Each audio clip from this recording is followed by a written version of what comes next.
Alhamdulillah wassalatu wassalam ala sayyidina Rasulillah Sayyidina Muhammadin ibni Abdillah wa ala alihi wa sahbihi wa man tabi'ahu wa walah la hawla wa la quwwata illa billah amma ba'd. Faqad qala al-muallifu rahimahullahu ta'ala wa adamana falana bi barakatihi wa bikum fid dharaini amin ila an qala. An Jabir radhiyallahu anhu annahu ghaza ma'an nabi sallallahu alaihi wasallam qibala Najdin. Falamma qafala Rasulullah sallallahu alaihi wasallam qafala ma'ahum. Fa'adrakathumul qailatu fi wadin kathiril 'izab. Fanazala Rasulullah sallallahu alaihi wasallam wa tafarraqa an-nas wa yastadhilluna bisyajari. Wa nazala Rasulullah sallallahu alaihi wasallam tahta samurah fa'allaqa biha sayfahu wa nimna naumah. فإذا رسول الله صلى الله عليه وسلم يدعونا وإذا عنده أعرابي فقال إن هذا اخترط علي سيفي وأنا نائم فاستيقظت وهو في يده صوتا قال من يمنعك مني قلت الله ثلاثا ولم يعاقبه وجلس. Hadirin rahimakumullah, para jamaah, para tetamu Allah di rumah Allah Subhanahu wa taala. Wabil khusus yang sama-sama saya hormati segenap para jamaah, para DKM ketua masyarakat. Kita melanjutkan kajian kita masih dalam bab tentang yakin dan tawakal. Dikisahkan bahwa Nabi kita Muhammad SAW suatu hari pergi berperang bersama para sahabatnya. Kemudian ketika itu beliau beristirahat di sebuah pohon. Beliau beristirahat di sebuah pohon, dan sahabatnya pun ikut istirahat. Nah, baginda Nabi kita Muhammad SAW menggantungkan pedangnya di atas pohon. Tiba-tiba datang seorang A'rabi, seorang Badui, mengambil pedangnya Rasul, membuka pedangnya Rasul dan menghunuskan pedangnya kepada Rasulullah. Lantas kemudian sahabat-sahabat dipanggil sama Rasulullah SAW. Orang Arabi ketika menghunuskan pedang, beliau mengatakan, "Man yamna'uka minni?" Siapa yang menjaga engkau dariku, kata itu Arabi tadi. Maka berkata Nabi kita Muhammad sallallahu alaihi wasallam, Allah, Allah, Allah, salasan 3 kali. Nah, ini setelah diucapkan kalimat salasan, dalam riwayat yang lain bergetar diri seorang Arabi tadi sampai pedangnya jatuh dan diambil kembali oleh Rasulullah. Dan ketika itu baginda Nabi kita Muhammad sallallahu alaihi wasallam lam yu'aqibhu, tidak membalasnya, wa jalasa, dan duduk, muttafaqun alaih. Nah, itu hadirin, ada beberapa faidah yang bisa kita ambil dari kisah ini. Yang pertama, bagaimana yakinnya dan tawakalnya Rasulullah. Orang kalau punya pasukan, kalau punya prajurit, ketika dia itu diancam atau terancam, maka otomatis orang itu akan menggunakan pasukannya untuk melindunginya. Betul.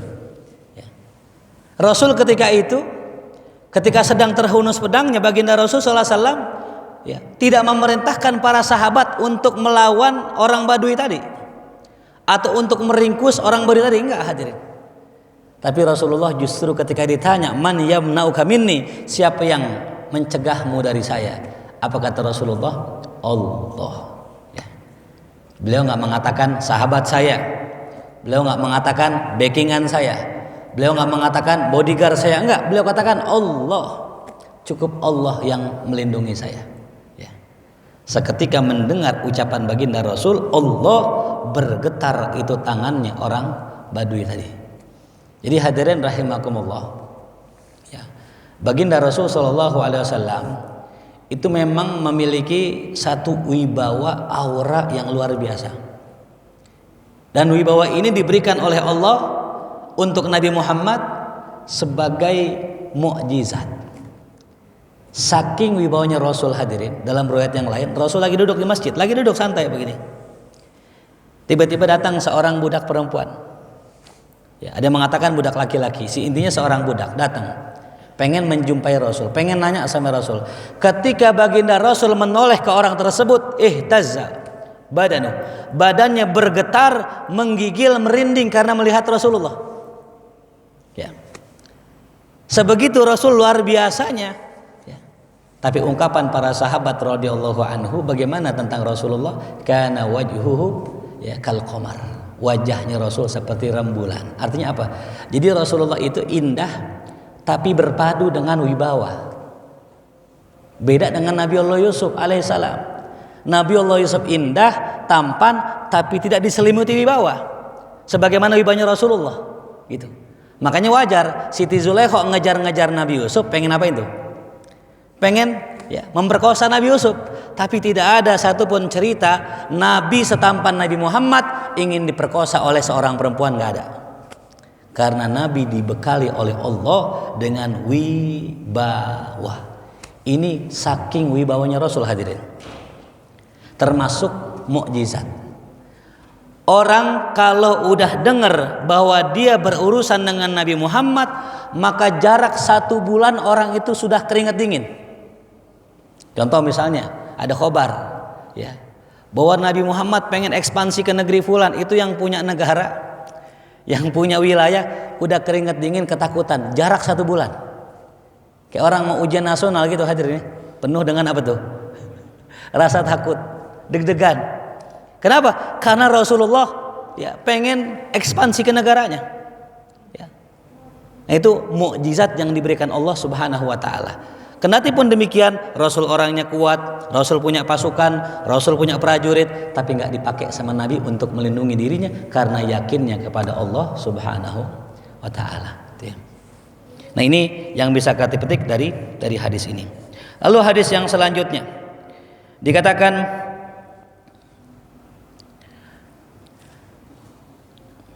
an Umar radhiyallahu an.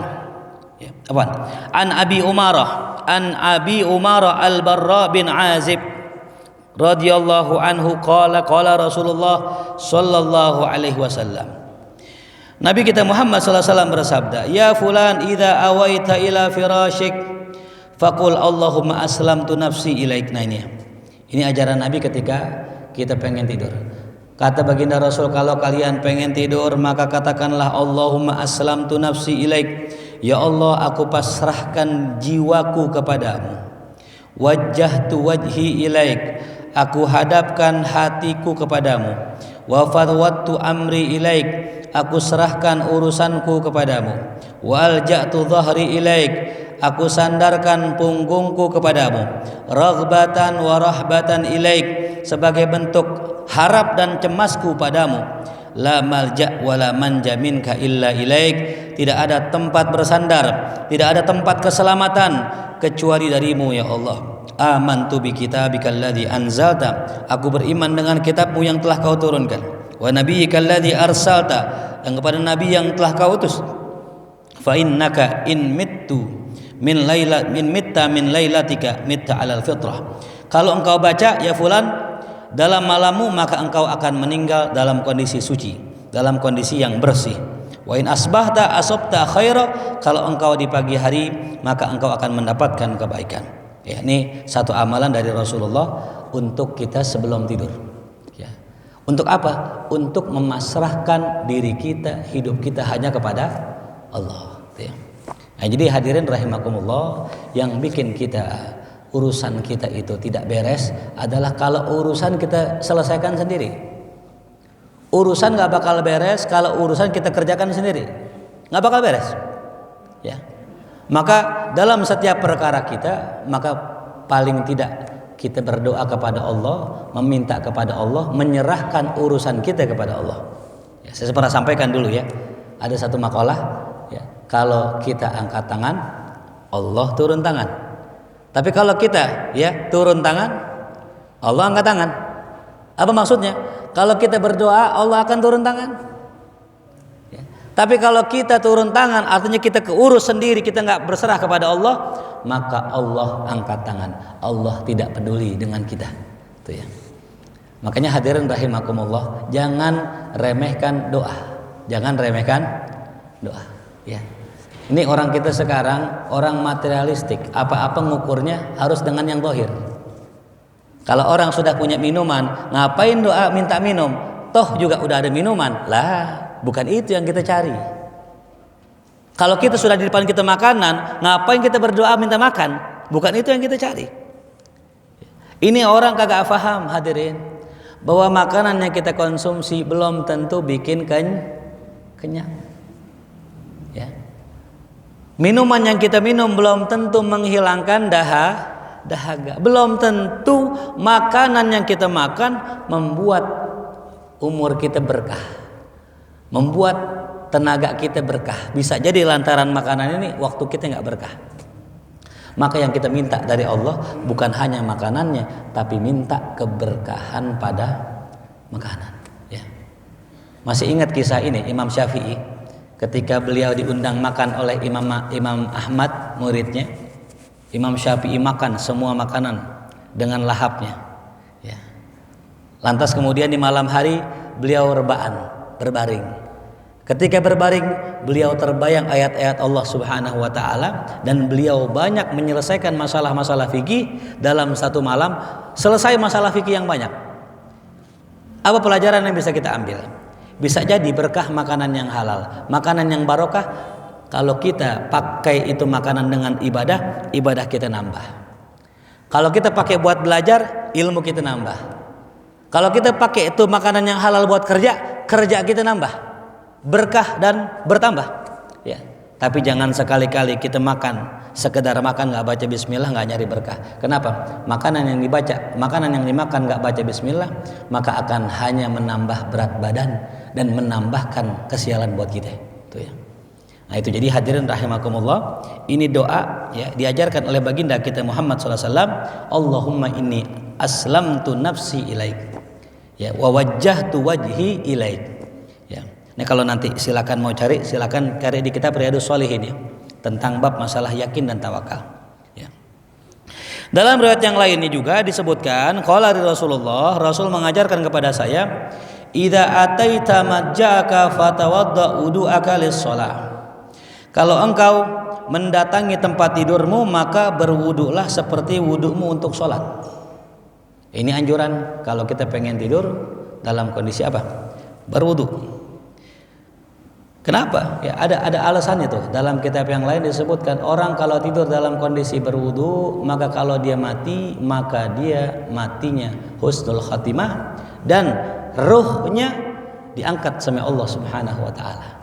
Ya, jadi ada beda antara orang yang meninggal biasa sama orang yang meninggal dalam kondisi wudu. Bahkan orang yang meninggal dalam kondisi wudu, maka dia meninggalnya dianggap disertakan dengan orang-orang yang mati syahid. Tuh ya. Cuman memang amalannya ribet, amalannya nggak gampang hadirin. Ngomongnya enak ya. Dawamul wudu ngomongnya apa? Enak, ngamalinnya berat ya. Apalagi orang yang sering makan, orang yang sering minum, dikit-dikit apa tuh? Mules, dikit-dikit pengen buang air. Kenapa? Banyak makan, banyak minum. Ya. Tapi setidaknya dalam seumur hidup kita pernahlah kita mengistiqomahkan itu. Berapa Ustadz kalau kita pengen istiqomah bisa ambil yang 3 hari. 3 hari doa wudu tuh. Kalau bisa pengen lebih mantap lagi pakai sholat. Ya. Saya pernah nyobain tuh wudu, ya, sholat, batal, wudu lagi, sholat sunnah lagi, batal lagi, wudu lagi, sholat lagi, 3 hari meriang. Kenapa meriang? Ya karena tadi dikit-dikit kena air, ya gitu. Emang luar biasa itu amalan. Naik 3 hari udah bisa, naik seminggu. Naik seminggu bisa 40 hari, begitu seterusnya. Gitu ya. Itu hadiahnya nggak tanggung-tanggung. Orang kalau bisa dawamul wudu, betul-betul dawamul wudu, bahkan sampai dia sholat sunnah wudu, itu kalau ikhlas mengamalkannya karena Allah, maka Allah akan kasih hadiah buat dia. Kalau yang di kitab Risalah Mu'awanah hadiahnya apa? Dia bisa ngubah air jadi emas. Bayangin coba ya, ngubah air jadi emas. Air yang kita bilang itu air ya, senyawanya cair. tapi bisa berubah menjadi benda padat, jadi emas. Tuh. Orang kalau udah bisa dapat, itu namanya karomah. Ya. Dan kalau kita nonton film Sunan Bonang tuh ya, ketika Sunan Kalijaga bertemu gurunya Sunan Bonang bawa tongkat. Lantas kemudian ya tongkatnya diambil sama Sunan Kalijaga yang waktu itu belum berguru, diambil tuh, dicolong. Ya, Sunan Bonang nangis, jatuh. Bukan nangis kenapa?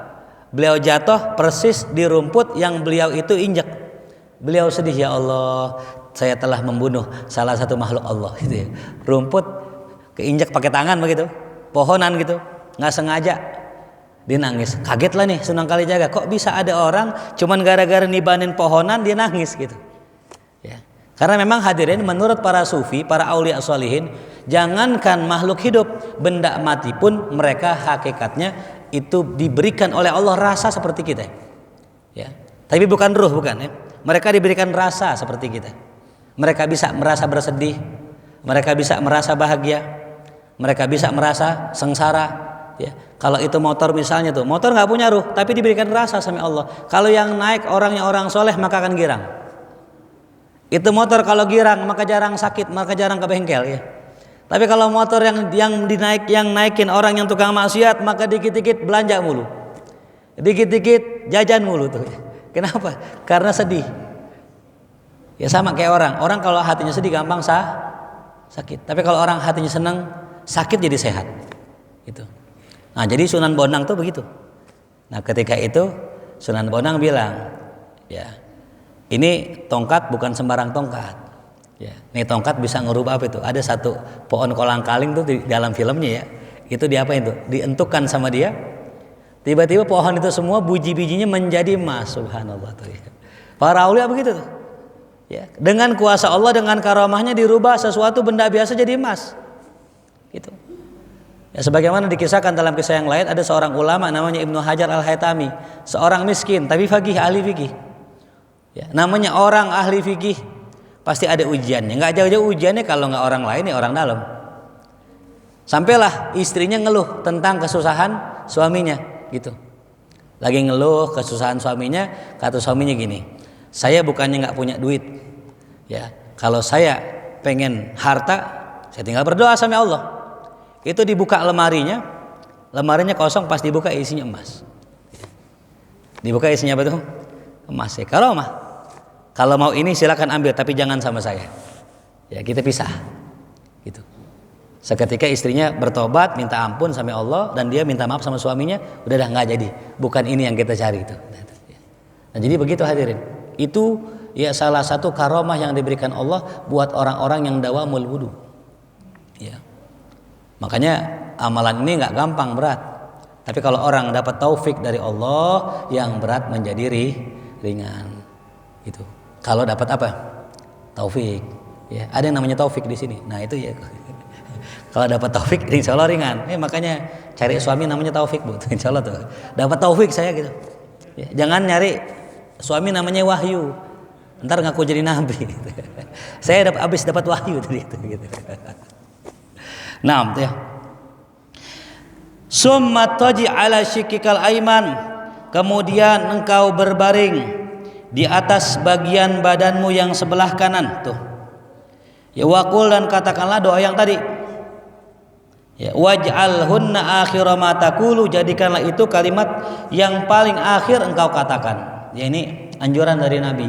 Kalau kita pengen tidur, itu kayak orang mati. Ya kan dikatakan an-naum akhul maut. Tidur itu adalah apa? Saudaranya mati.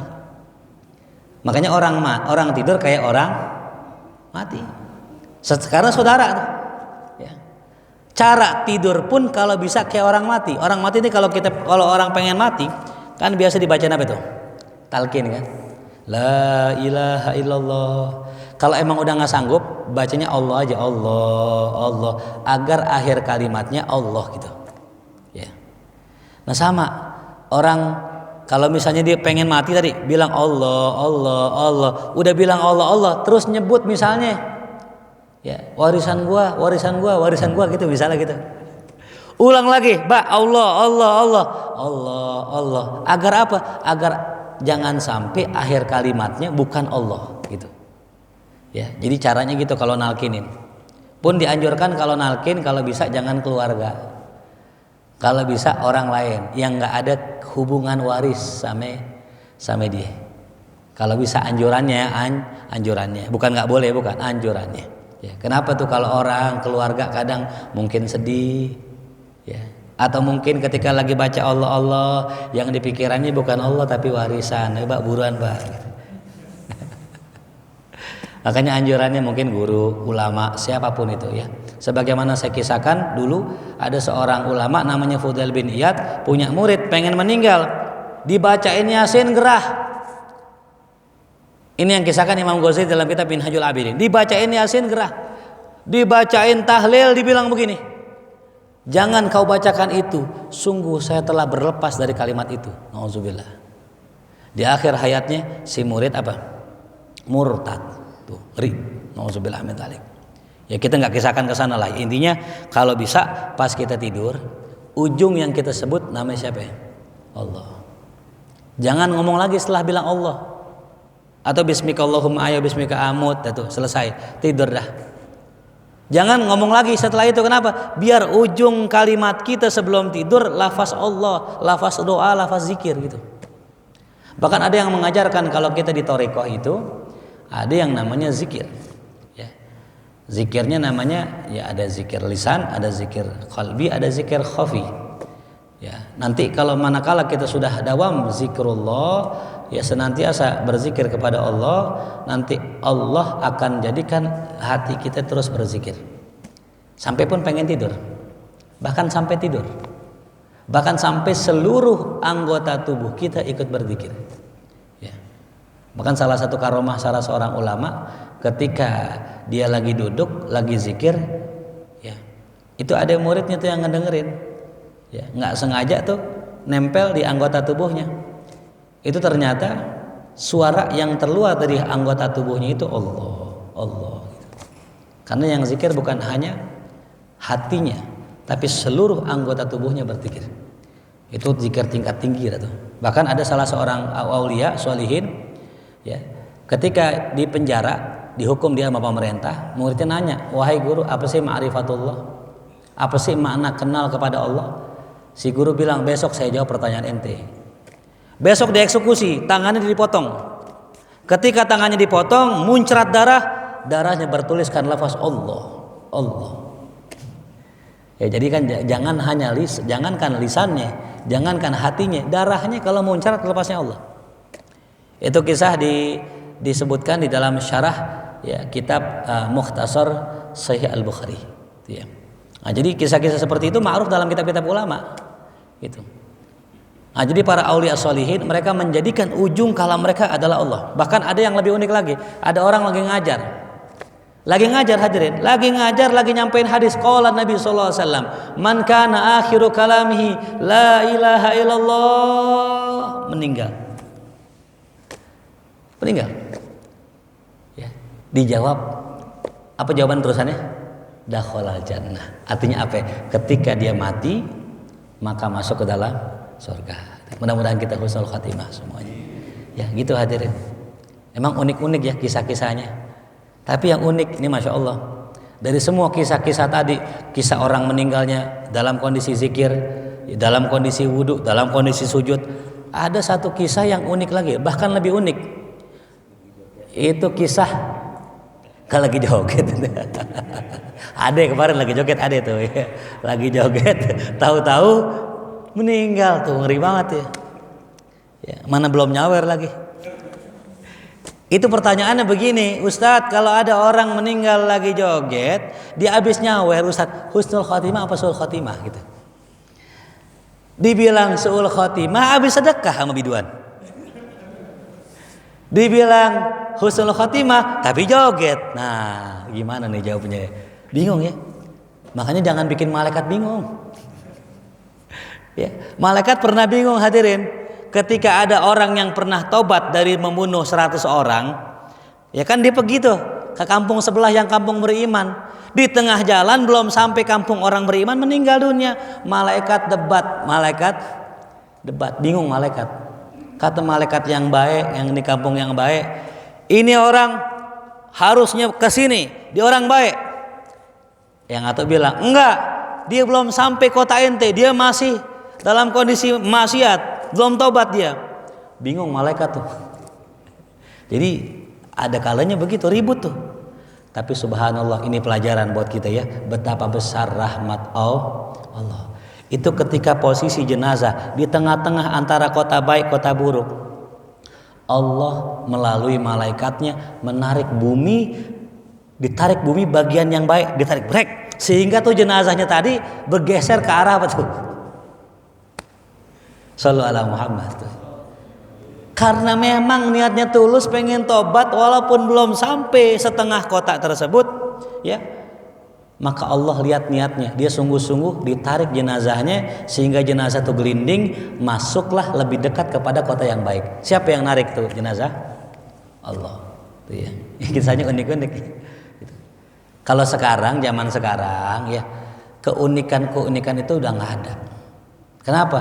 Semua keunikan yang kita lihat di zaman dulu, semua sekarang udah ada dalam bentuk digital. Makanya karomah-karomah orang dulu, orang sekarang bu udah pada ngerasain. Lah bener, orang dulu pengen kemana? Ke Mekah. Dalam waktu beberapa jam nyampe atau beberapa langkah sampai orang dulu. Kalau sekarang bisa nggak bu? Bisa. Naik apa tuh? Pesawat. Cepet bu. Kalau mau lebih cepat lagi numpang di rudal Iran tuh cepet. Iran lagi ngirim rudal kita numpang, cepet banget itu.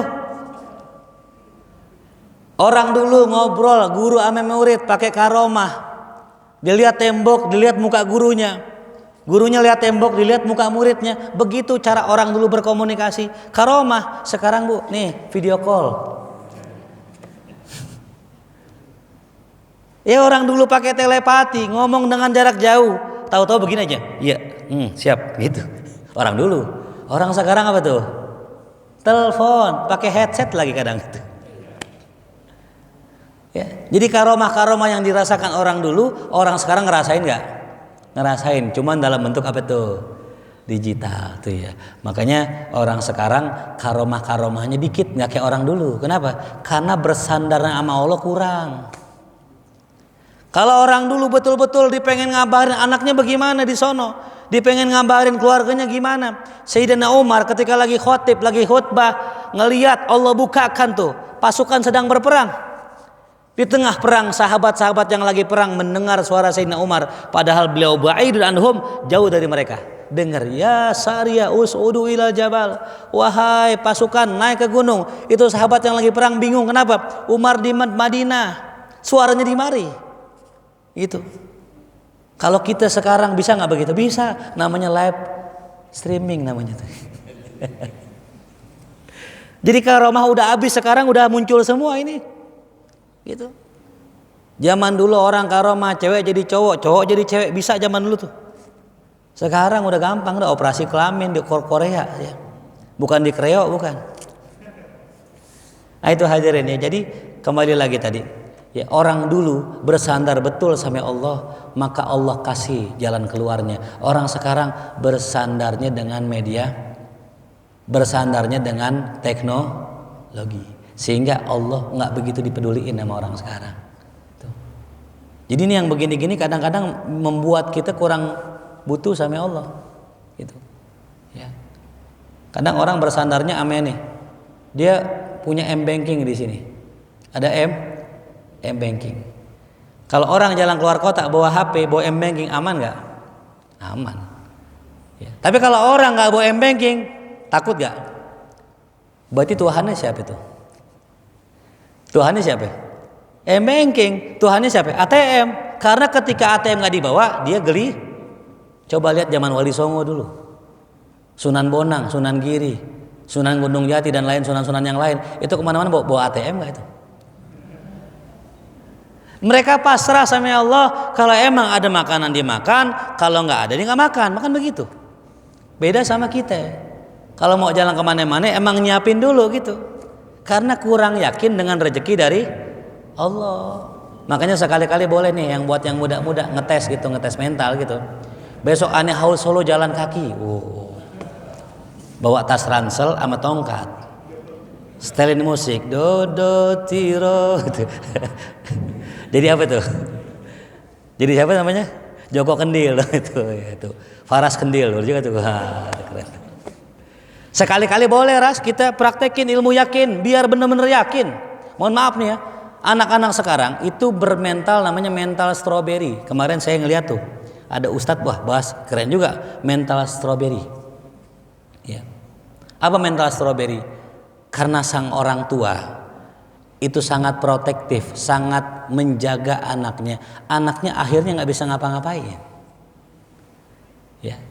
Nggak bisa masak karena dimasakin terus sama orang tua, ya, nggak bisa hidup karena emang dihidupin terus sama orang tua, nggak bisa kerja karena tiap hari dia apa tuh disuplai sama orang tua, sehingga apa terbentuk mental lemah, dicirikan dengan apa, gampang tersinggung, sulit dikasih nasihat, sulit dikritik, dan lemah mental, mendingan milih minggat ketimbang bertahan begitu. Itu namanya generasi milenial, beda sama zaman kolonial tuh ya tuh. Zaman pejuang, kolonial, masa kolonial pejuang. Ya, kalau cerita orang-orang tua dulu mah masya Allah sedih, kita nangis-nangis dah. Yang ngaji di taklim di TPA. Ya, kadang-kadang ngaji sama guru, lagi ngaji salah baca diketok pakai apa tuh? Kayak bambu, pakai cambuk. Merah, pulang, nangis ke rumah, sampai rumah diomelin. Ngaji pakai pulang lo balik sono gitu. Nggak mungkin guru yang salah, guru nabok benar begitu. Orang sekarang kagak, Ustaz Musa ya. Ditabok, pulang, orang tuanya datang. Mana yang nabok anak gua? Dari kecil gua nggak pernah tabok, masa sekarang dia nabok anak gua. Akhirnya kejadian kemarin tuh, belum lama. Ada Mudin ya, kalau Mudin itu guru, kalau Madin apa gitu. Nah, di kampung tuh di daerah Jawa. Mudin ya, guru agama ngajar TPA, ngajar Iqra, ya. Singkat cerita, anak murid lagi lemparan-lemparan sendal, nggak sengaja kena gurunya marah, ditabok, dicambuk gitu, pakai rotan, dikasusin, si guru harus bayar duit kalau nggak salah 25 juta. Nauzubillah, tuh membentuk karakter mental strawberry tadi, itu. Makanya kalau kita ngikutin pendidikan zaman dulu ya memang masya Allah zaman dulu, ya kuping orang-orang zaman dulu tuh udah ya ditarik ya, ini cambang dia udah apa nih, ditarik cambangnya. Makanya kalau orang dulu cambangnya pendek-pendek, kenapa? Karena tariknya kenceng. Tapi ternyata hadirin, saya baca dalam kitab ada keterangan orang tuh kalau ditarik jewer kupingnya itu insya Allah jadi anak yang pintar. Itu dalam penelitian orang-orang dulu dalam kitab-kitab Turas saya baca, orang yang dijewer kupingnya itu meningkatkan kepintaran atau kecerdasan mereka. Ya. Bahkan dalam satu analisis kajian tentang masalah anggota tubuh namanya ilmu firasah, orang yang kupingnya caplang biasanya pintar-pintar. Biasanya orang yang kupingnya caplang biasanya apa tuh? Pintar. Coba lihat kuping temennya tuh ya, caplang nggak tuh?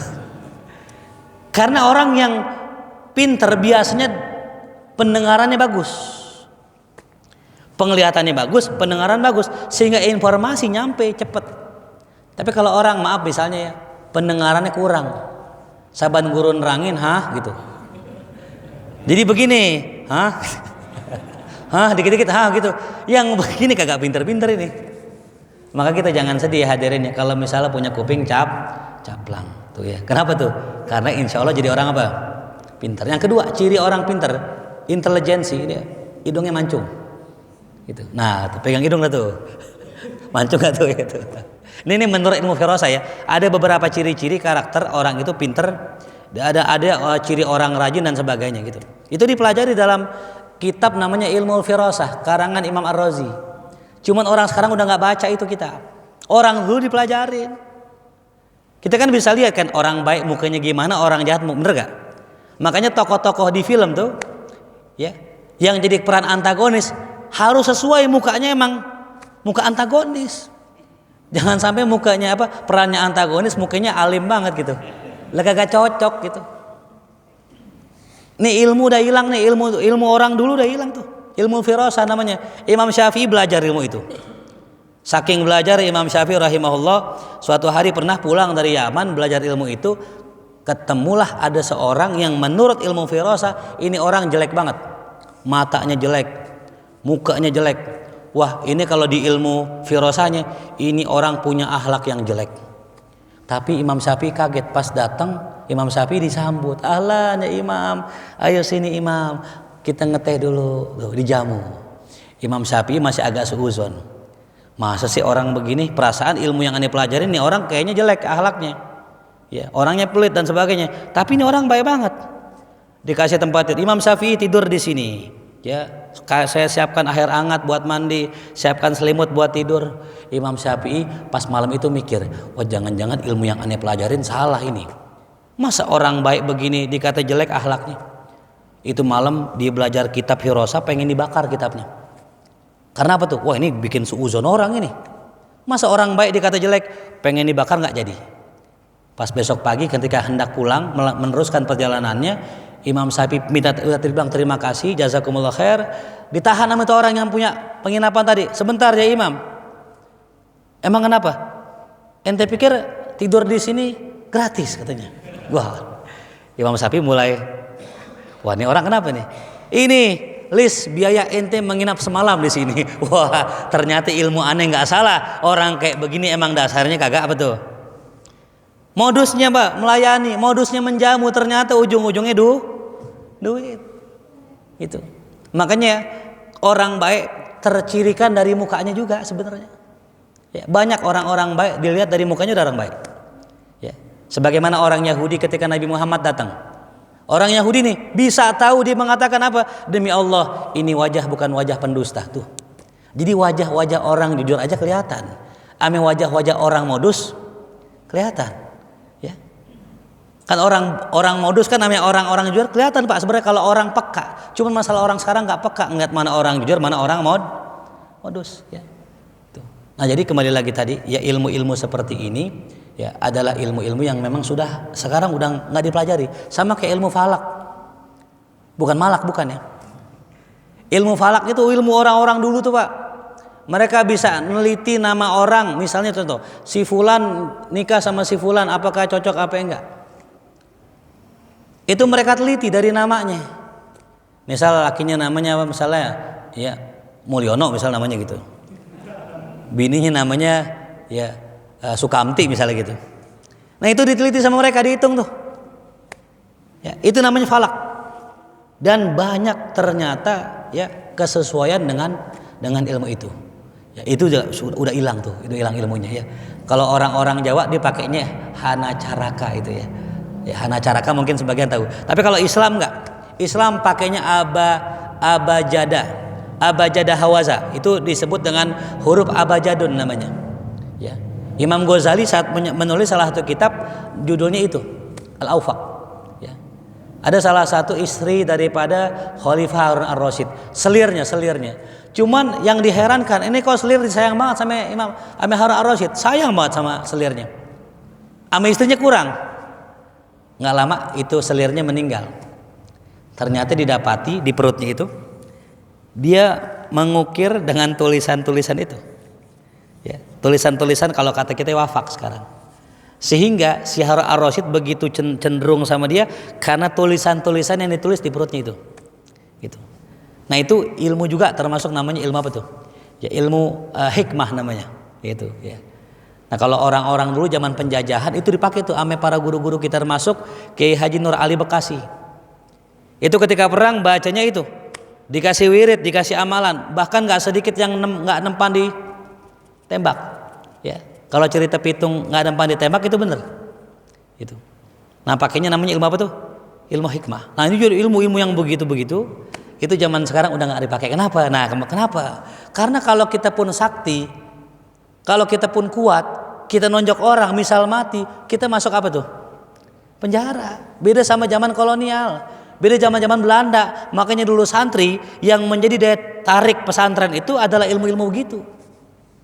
Ilmu wafak, ilmu hikmah, ilmu kebal ya. Bahkan di Banten hadirin saya masih lihat sendiri tuh ada orang bakar kayu bara itu moteknya pakai gigi gini. Moteknya pakai gigi. Ya cuci muka pakai minyak yang masih apa tuh? Mendidih. Nggak apa-apa itu. Di Banten masih banyak, di sini buat apa kan gitu kan? Nah jadi kembali lagi tadi, banyak ya, ketika kita sudah condong dengan teknologi, sudah nggak bersandar sama Allah, maka Allah nggak bakal bantu kita. Ya, makanya orang-orang di Palestina tuh kisah-kisah teman-teman, anak-anak kecil tuh mereka lemparin apa tuh tank pakai apa tuh? Pakai batu. Bahkan terjadi satu semacam karomah ketika dilempar pakai batu tuh tank meledak hadirin. Itu nggak ubahnya pasukan ya kaum muslimin ketika perang Badar, ketika ditendang belum ditendang udah jatuh duluan. Ternyata yang nendang siapa tuh? Malaikat. Bahkan terlihat di jenazah orang kafir ada bekas ceplakan di belakang kaki. Kaki siapa itu? Kaki malaikat itu yang nendang. Nah, kembali lagi, faman yatawakkal 'alallah fahuwa hasbuh. Siapa yang tawakal sama Allah, maka orang itu akan dicukupi Allah Subhanahu wa taala. Ya, dan hadis yang terakhir dari Ummul Mukminin Ummu Salamah. Ya, namanya Ummu Salamah, namanya Hindun binta Abi Umayyah Huzaifah Al-Makhzumiyah. Ya. Nabi kalau keluar rumah selalu berdoa Bismillahi tawakkaltu 'alallah. Ya, ini. Jadi walaupun mobil kita bagus, remnya bagus, cakramnya bagus, mesinnya habis diservis, kalau yang namanya musibah nggak ada yang tahu. Bisa jadi bukan kita yang nabrak hadirin, kita yang ditabrak. Ya, maka jangan bersandar dengan apa tuh? Dengan media, dengan sarana. Ya. Walaupun semua kita punya, sarana kita punya, teman kita punya semua, tapi kalau Allah berkehendak kun fayakun terjadi, nggak ada yang mustahil. Gitu. Ya, mudah-mudahan Allah jadikan kita orang-orang yang berserah kepada Allah dan yakin kepada Allah Subhanahu wa taala. Sebelum kita tutup, ada yang ingin bertanya dipersilahkan. Terima kasih.